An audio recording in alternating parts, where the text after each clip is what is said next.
welcome to Jazz After Dark. How we doing today? Huh? Everybody's good? Happy Friday to you. We are continuing this discussion here of our week. We're going to tonight's sample. I got my latest thing. It actually just came in the mail, so I'm excited to see. This is that Flaviar thing. Really cool. They send you these little vials of different samples, and you can test them out, look them up, see if you like them, and if you do, then maybe you buy a bottle or something. And tonight, we are sampling Westward Whiskey. American-made single malt, 45% alcohol by volume. Ooh, I don't know. It's very oaky. This supposedly has, lots of herbs. That's a little bit more like it there. A lot of herbs, butterscotch, dried fruits, orange peel, spicy ranks down towards the bottom, and a hint of cocoa and cinnamon. It is extremely herbal.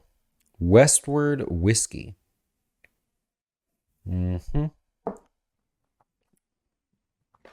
Oh, but it tastes good. Oh, wow. Okay, so I don't care much for the smell.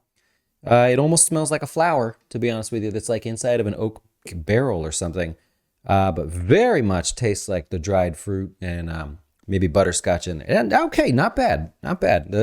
Because of the smell, though, I'm gonna give it like a 83, somewhere in there.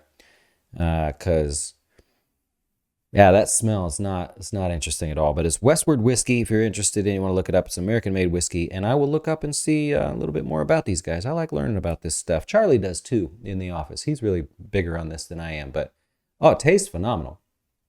It does not smell very good. So what do you think? If you tried the Westward Whiskey, what do you think there? Okay.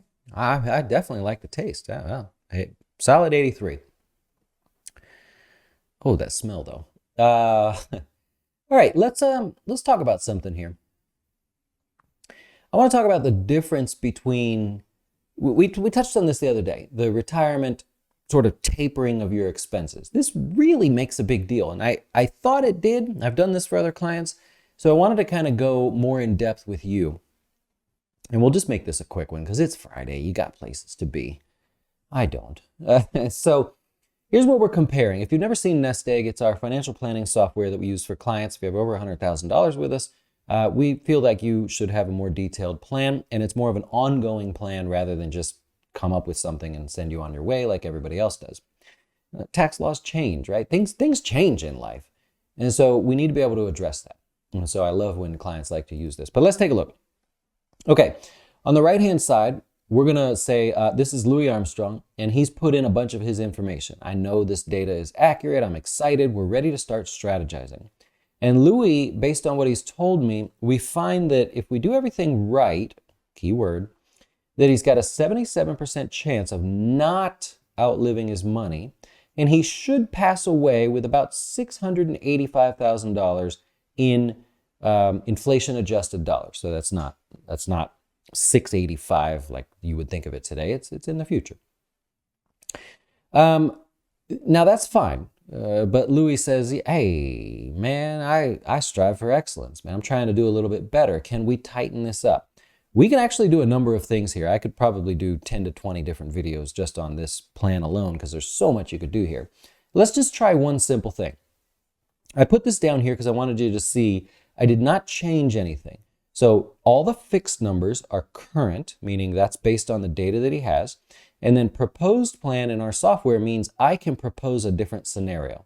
I can say, I understand you want to retire at 61, but let me change it to 59. I can play those games. And that's a way that we show clients the difference between maybe the value that we've added and, of course, what they thought they were going to do. So in this case, what I'm doing is I'm just trying to show you I didn't change anything. What I'm suggesting is that Louis slowly tapers his spending, okay? He wants to spend $4,000 a month, and that's just on expenses. So he's saying, in order to survive, I need $4,000 a month. I then have other things and goals and, maybe things I want to do. That's all in addition. But bare minimum, we need $4,000 a month. Now, I touched on this the other day. Oh, I just realized this says something. The Garrison class. Okay, cool. Um, we certainly want him to meet his expenses, okay? And each year inflation eats into those expenses, so we need to account for that. Most calculators do not do that accurately, in my opinion, but I try not to share my opinion. We're going to look at this and say, what are the chances that you really need $4,000 a month for the rest of your life? What if we said, for a while, yes, but then let's taper it off. Let's pretend your goals have been met in life. You're just enjoying hanging out with your spouse. You know, the whole sitting on your cabin porch, enjoying the weather and things like that. You're going to spend less. Could we do better by just slowly spending a little bit less? And I mean like 2% a year, really slowly, right? We still got to meet your expenses, but other than that, we start tapering where we can. Well, let's take a look. I'm going to try something a little bit way different than I've ever showed here before. What I did is I modeled each and every single year. And on the left, we have things the way they currently stand, okay? So he's really retiring at age 61, so he's getting ready to retire. And we know he's got his $4,000 a month in expenses plus inflation and all the extra stuff. As he goes through life, his normal expenses will stay the same. He will have goals and things along the way. That's why you see a little jump in numbers here and there. Inflation will eat away at his money. And as he gets into his 80s, he's starting to spend $100,000 a year just to live the same way he's living right now. All right, no problem. And you can see I put the net flows, meaning how many dollars does he end up with at the end of the year after every goal and expense has been met. Well, when he gets to be about 77, he's running a surplus, meaning we don't have to withdraw from his retirement. That's why you see a 77% chance. Because when we get down here, our normal expenses are met and we don't have to dip into anything extra. We have Social Security, whatever else is planned in here. We end up with extra money. Now, a couple $1,000s that could go to incidentals, birthday gifts, tires, things like that.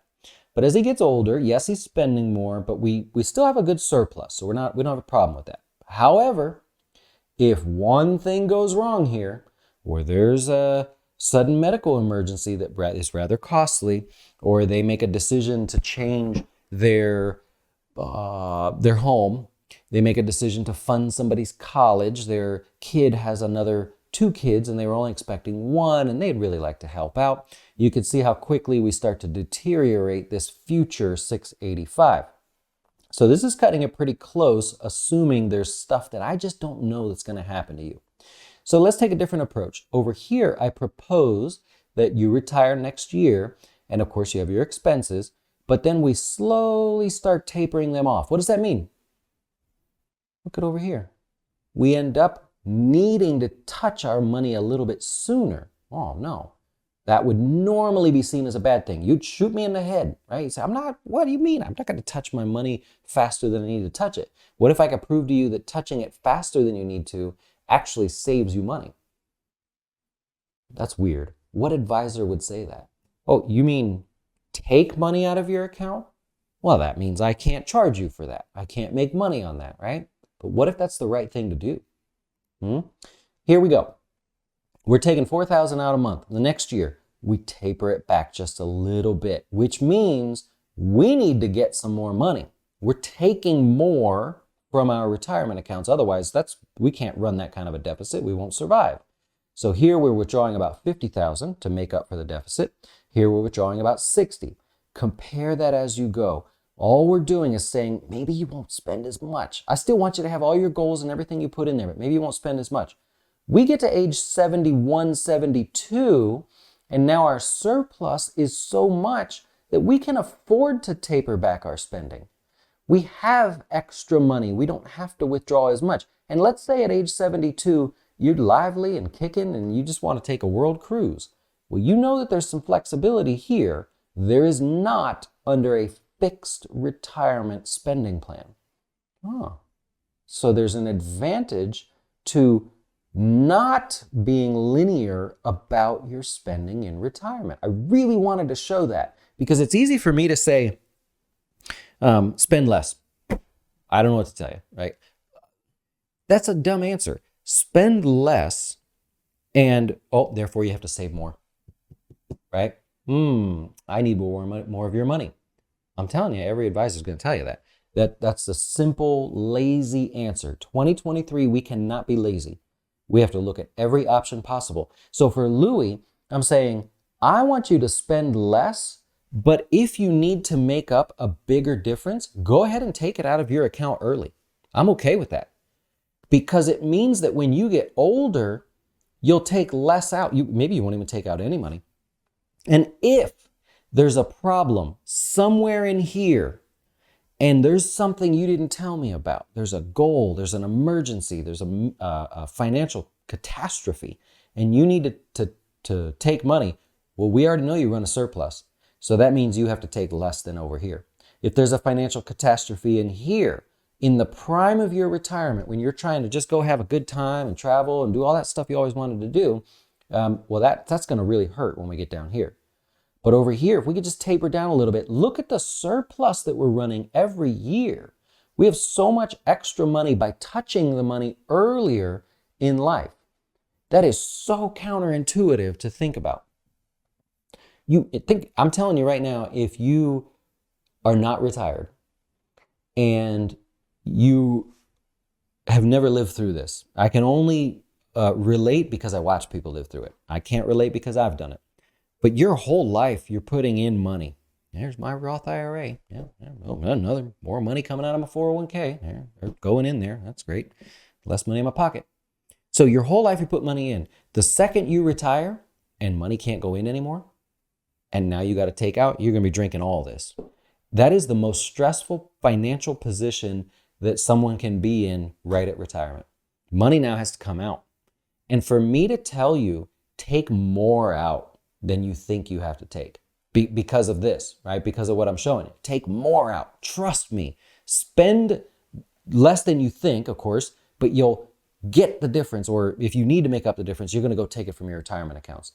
Like I said, I can't relate, but I know that's a tough thing to say. But if I can show you the numbers and we can work through that, and I know for a fact that you're going to retire before me, which means if I get this wrong, this biggest nightmare I have, if I get this wrong and you retire, come to find out I was wrong and you now don't have as much money, who do you think you're going to go look for? Like my biggest nightmare is I show up to the office and there's hordes of people there and they're all like, you told me I could retire. And I'm like, I thought you could, right? And now I screwed that up. I take that very seriously. So when I come up with something like this for a client, I don't mean for it to sound like a sales pitch, but I'm so passionate and so accurate about what we're suggesting that I'm willing to risk you coming after my own life when you're 71 and I'm still sitting back here at 50 something. And I know you can hunt me down because you go on the internet and figure out where we're at. I'm not joking when I suggest something like this. Think about that for your own retirement. If you have a failure in your plan, and I can't get it to work. I want to travel. I want to do all this stuff.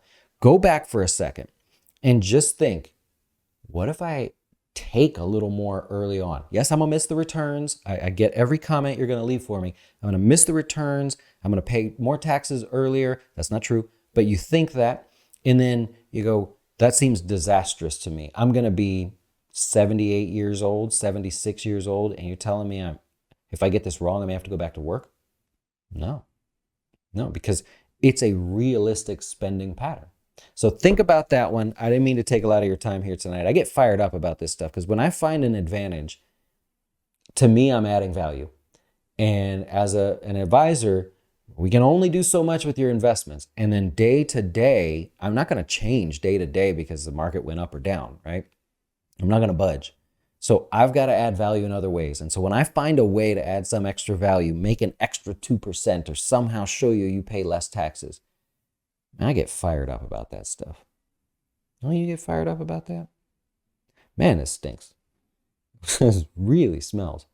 I don't enjoy it. I don't enjoy the smell. But I really like the taste. Anyways, cheers to you and Friday. I hope you have a great weekend. I hope you're not too busy around the holidays there. We're hosting Christmas here, so I've got a lot of work to do. I will wish you a great rest of your day. Well, it's evening now, so I'll say evening. I'm so used to doing daytime videos. And of course, have a great weekend. If we can help you in any way, if you feel like, okay, this guy, maybe I'll work with him, financial advisor, I get it, I can go on his website, I see they're transparent as can be. I hope you'll consider us. If not, if you happen to go to another advisor and you say, this is it, I'm gonna get my dough straight, I'm gonna make it happen, I just don't know about that guy on YouTube, give me a chance to at least tell you that that's the right person. I have no sales pitch. I'll tell you, that guy's a good guy. I've heard of him. I know of him. Maybe I probably haven't talked to him, but I will tell you if what they're telling you is accurate or if they're just filling you full of the stuff. You know what I mean? Happy to help. Enjoy the rest of your evening and your weekend, of course. We'll see you next week. Adios.